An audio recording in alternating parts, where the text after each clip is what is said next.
Добре дојдовте во нова епизода од подкастот Cyberштит, каде што зборуваме за дигитална безбедност, сајберхигиена и заштита во онлайн просторот. Нашата денешна гостинка е Азиза Сали од иницијатива за правата на жените ромки од Шуто Оризари. Азиза е гласна застапничка за родова рамноправност, пристап до образование, здравје и дигитални права. Со неа ќе зборуваме токму за тоа како изгледа интернетот кога си жена, кога си ромка, кога си во маргинализирана положба и што сите ние може да направиме за оваа положба да биде подобра. Азиза, добре дојде. Ви благодарам на поканата и чест и мило ми е денес што сум тука заедно со вас. И нас ни е многу мило што си тука заедно со нас, особено затоа што скоро цел месец се договаравме за ова ваше гостување да ги усогласиме распоредите, бидејќи вашата организација е доста зафатена овие денови, односно овие месеци. Може ли да ни кажете повеќе што правите периодов? Така, Здружени иницијатива за правата на жените од Шуто Оризари делува на повеќе области како што се здравствена заштита, репродуктивно здравје, социјална заштита, дискриминација и фокус ни е семејно и родово базирано насилство.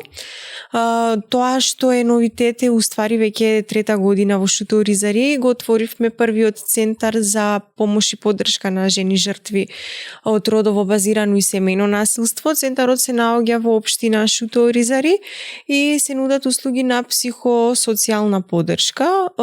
Исто така може да се користат и на ромски јазик, се со цел да бидат подостапни и поразбирливи за жените и девојчињата. Вие, освен што работите на овие теми, многу работите и на правата на жените ромки во дигиталниот простор. Особено затоа што сме свесни дека интернетот не е ист и не е еднакво достапен за сите. Колку е достапен за жените ромки? Дали има бариери уште на самиот старт, уште пред да зборуваме за безбедност? Така, секако и дигиталното насилство е опфатено со цела оваа проблематика и тема, кога станува збор за жените и девојчињата ромки, кои што секојдневно се соочуваат со дискриминација како и по основна етничка припадност, така и по основи на дигиталниот свет се соочуваат со двојна дискриминација и сето ова во светот на дигитализацијата и интернетот само се мултиплицира. Односно, жените ромки често немаат и пристап до уреди или интернет и дигитална писменост, но дури и кога имаат, често па се плашат да користат поради осуда, поради страф од околината и поради непрепознавање, односно не препознаваат дел, например, дали е тоа измама, дали е заканите што ги носи дигиталното доба. Да, секако и сметаме дека дигиталната писменост не е на некое високо ниво при што може секој граѓанин да биде опфатен со оваа тематика. Главна бариера уште од самиот старт пред се економската бариера. Многу семејства, како што веќе напоменав, немаат уреди, односно не секоја жена има личен уред, да го кажеме, односно го користи уредот или од сопругот или од децата. Често пати немаат и нивни лични профили, сепак поради стравот од околината, поради тоа што не секој знае дека може да си ги превземаат фотографиите и да изманипулираат со такви случаеви. Но оваа тематика одржувавме работилници, каде што викавме адвокат и каде што им беше одправен аспект објаснето дека доколку некој ги искористи нивните слики без нивна согласност, на кој начин може да пријават, каде можат и како да се пријави. Поради тоа што дел може ќе знаат каде треба да пријават, а поголемиот дел од жените и девојчината не само што не знаат каде да пријават, туку и имаат страф и недоверба кон институциите. Добро, ама и таа нивна недоверба и страф е со оглед на настанатите ситуации последниве години. Во 2021 година имаше ромска јавна соба. Минатата година имаше уште еден таков случај, каде што имаше онлайн вознемирување и онлайн насилство. Знам дека вашата организација беше гласноговорник против двете ромски јавни соби. Има ли некои научени лекции од тогаш? Така, за жал имаше и има уште такви случаеви. Ромска јавна соба која што се појави во 2021 година, на сите тоа веќе им е познато и гласно се збореше за тоа. Имаше и медиумска голема покриеност за овој случај. Меѓутоа, тука не остана тоа целите случувања. Сега скоро имаше, во нов модел, да речеме, се практикуваат, односно се отварат нови апликации и преку нови апликации повторно се отвараат нови групи, при што институциите не може да ги препознаваат и не може да ги следат, за да се достигне до крајниот корисник кој што ги води овие групи. Поднесовме веќе неколку представки до сајбер насилство пријави, односно поднесовме, меѓутоа многу бавно се реагира од страна на институциите, а жртвите дел се охрабруваат да пријават, па заедно ќе собереме докази, ќе ги мотивираме да пријават, па едната на другата ќе ги каже, па така може да се слушне на кој начин може да се пријави и каде. Вие како организација која што долги години се занимава со темава, што мислите дека може да се подобри во овој поглед? Бидејќи двете јавни соби, ромските јавни соби, открија многу слепи улички кога станува збор за одговорот од институциите. Така, постои голем јас помеѓу законите и тоа што навистина се случува на терен. Тоа мора да го кажеме. Постојат неколку формални механизми, но не се применуваат доследно од страна на институциите. Особено кога станува збор за жртви од маргинализирани заедници. Најчесто се случува кога жртвата веќе ќе се охрабри, ќе отиде до полиција да го пријави случајот, на самото место веќе ги демотивираат службениците. Од тука често пати баравме да се организираат работилници за сензибилизација пред се на работниците, кога ќе се обратат жртви не само за дигитално и за друго, било кој облик на насилство кога ќе се пријави, не се реагирало додека ние не идеме заедно со нив на придружба. Ама не може сите да ги опфатиме само ние на придружба. Да, но и за вие да ги опфатите со придружба, треба некој да дојде и да ви каже дека нешто се случило. Така, а јас како што ве разбирам, сега станува збор за самоцензура. Самите жртви си велат подобро да седиме дома, ништо да не кажеме, отколку да одиме во полиција и повторно нели тука да бидат предмет на дискриминација, па да не им веруваат и да треба да се докажуваат дека нештото навистина се случило. Апсолутно се согласувам и со тоа. Довербата, како што веќе напоменав, е многу ниска кон институциите. Жените кои што да кажеме користат цензура, односно не сакаат да се појавуваат, ниту да зборат гласно, иако имат многу што да кажат, ниту да се вклучат во некои дискусии или да објавуваат нивни фотографии, поради тоа што или веќе беа дел од системот за насилство или имаат страф и од осуди од околината. Сепак формално образование нема за дигитално насилство, каде што може да се опфатат, да почнеме од најмладата возраст и они да бидат активни, вклучени, да препознаваат. Уште од најрана возраст нема формално образование и неформалното го опфаќаат невладините организации колку што можат преку различни обуки, тренинзи и така натаму.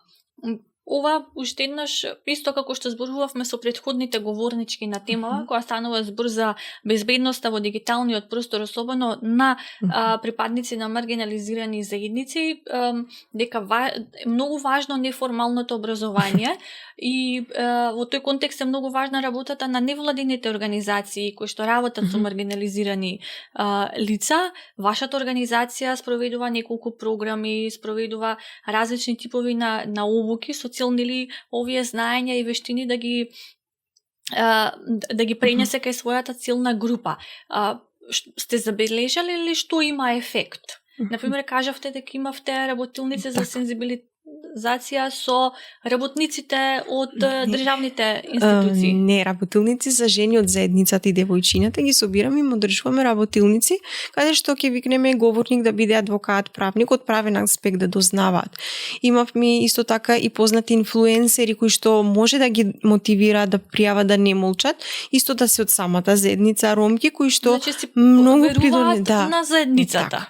и тоа што некој од заедницата ќе им го каже, го вреднуваат многу повеќе. Да, апсолутно. И она што би сакала да го напоменам е дека свесноста е на многу ниско ниво и едноставни работи како што се силни лозинки при користење на социјални мрежи или препознавање на измами или пријавување на злоупотреба се нешто што не им е познато на заедницата, како тоа се користи, на кој начин може се со различни коментари, различни видеа, многу лесно може да се случи таа измама и да се стане жртва на било каква измама. И од тука колку што може да ги опфатим и да ги информираме преку теренските активности, да не подлежат на такви, па дури со платежни картички, со внесување на некои, не знам, од таму од некои платежни картички в нивните сметки, ќе им повлечат пари, они не знаат дека тоа се случило.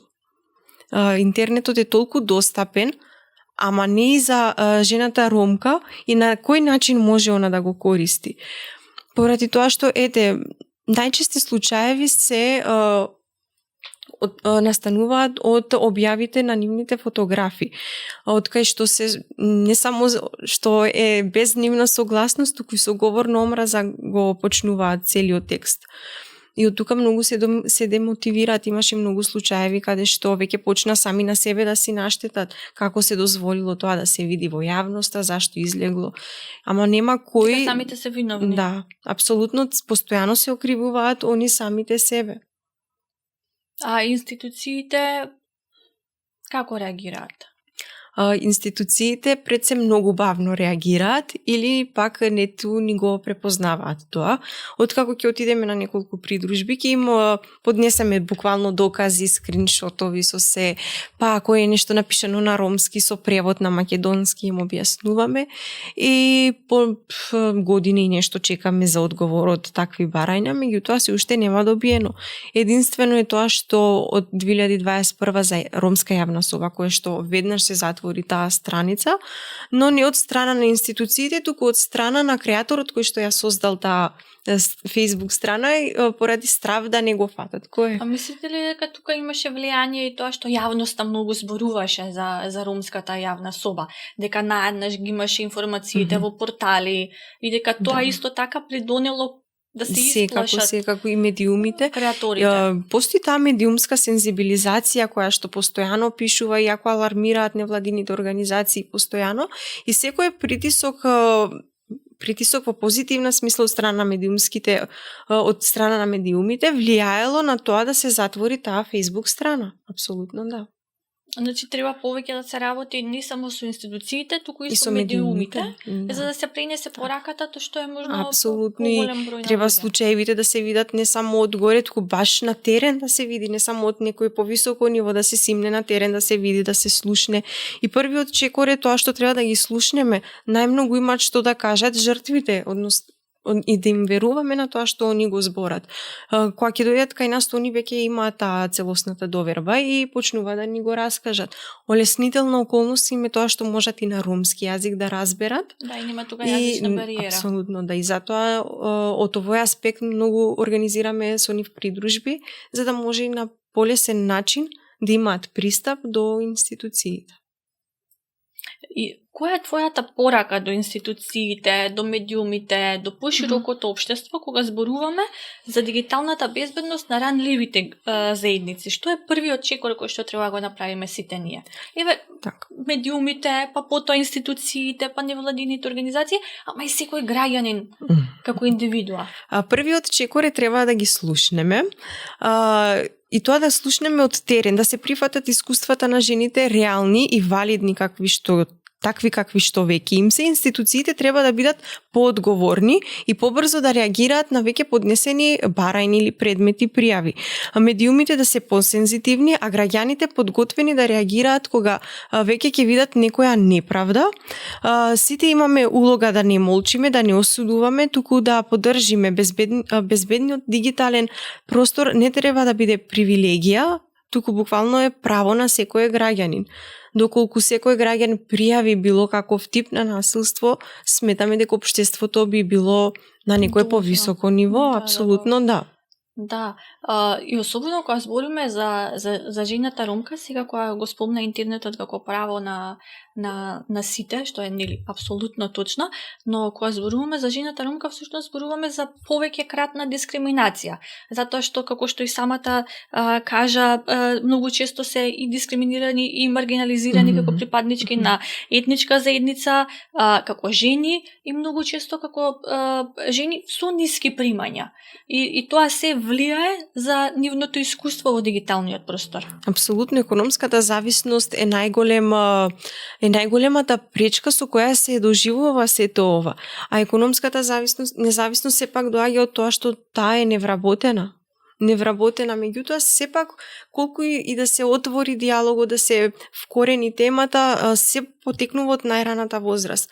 Доколку девојчето, например, е средно образование и го напушти училиштето, се омажи на малолетнички брак стапи, гледаме дека основните средните училишта никој не реагира, никој не поднесува пријава.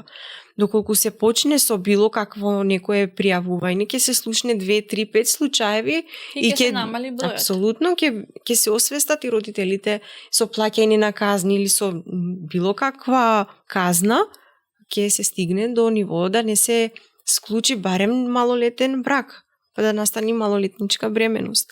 Доколку успее да заврши средно образование или да се вклучи во повисоко образование, ќе се вработи и од овој аспект она нема да биде економска зависна. И затоа викам дека се повкоренетено се настануваат овие теми, меѓутоа треба да се види системско и образованието да биде вклучен и законот и државата, апсолутно се. Апсолутно, целосно се согласувам и многу е во целиот овој контекст работата на вашата организација како иницијатива за правата на жените ромки од шуторизари е неверојатно важна. Апсолутно, тоа е и препознатливо и во самата заедница и не само што делуваме во општина Шуторизари, туку и делуваме во општини каде што живее ромско население и во општина Ѓорче Петрови, во Газибаба, Топана, Маџари, колку што може да се опфати бројот на жените ромки и девојчиња. И не само секако акцентни се жените ромки, меѓутоа не ги заостануваме мажите и момчињата и со нив работиме, сепак и они да препознаваат како што може да се случи и така натаму. Азиза, ти благодарам многу што беше денес наша гостинка. Можеби ни покривме некој прашање, сакаш нешто плюс да кажеш? Па, сметам дека опфативме се. Да и јас тоа што си го имав како концепт, опфатено е, секако останува институциите да реагираат многу побрзо и да работат на веќе поднесени пријави, да не дозволиме да се случува и поголеми несакани случаеви. И да научиме нешто од случаите кои што веќе се случиле. Да имаме научени лекции.